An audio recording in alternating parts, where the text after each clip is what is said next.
Isang OFW mula sa Ukraine ang nagbahagi ng kanyang mga karanasan sa patuloy o nagpapatuloy ngayon na Ukraine-Russia War. Si MJ Mondihar sa report. Kala nila yung gira basta ganun lang ba? Sasabihin nila, tinutulungan tayo ng Amerika, ganyan. Hey, taas sila ng kamay, ganyan, nagmamalaki. Hindi nila alam kung paano yung gira. Sa panayam sa SMNI ay kinumento ng kababayan nating si Ray ang kalunos-lunos sa sitwasyon ng mga nadadamay ngayon sa Ukraine-Russia War. Nasa Denmark na ngayon ang pamilya ni Ray at wala na si Ukraine. Kwento niya, nagimbal silang lahat ng atakihin ng Russia ang Ukraine Pebrero ng 2022. Hindi man ini-expect ng mga citizen doon na magkakagera dahil walang abiso din ang gobyerno. Kaya nabigla na lang na ang mga tao na ganun na ang nangyari. Anya, madaming problema ngayon sa Ukraine mula sa kahirapan, kawalan ng supply ng pagkain, lalo na ng kuryente. Damay dyan na nasa 10 Pilipinong kilala niya na nasa Ukraine pa rin hanggang ngayon. Hindi raw makaalis dahil may mga pamilya. Yung iba, ayaw talaga magbukas ng kuryente at yung iba, walang kuryente. Yun ang inaalala nila ngayon. Sa ngayong panahon na to.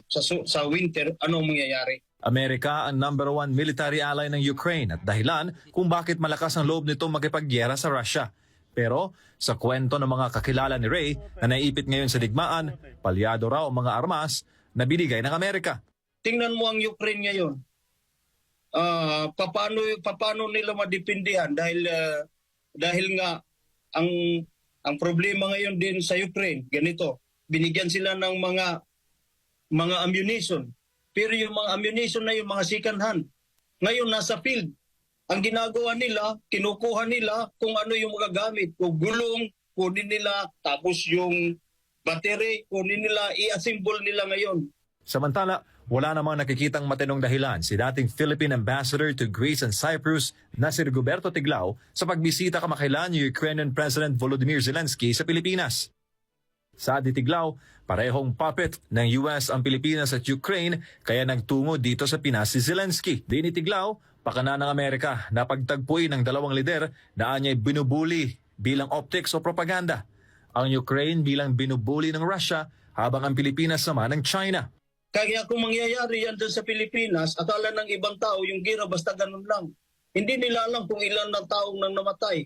Lalong-lalo na tayo, anong kalaban-laban din natin para talaga tayong Ukraine.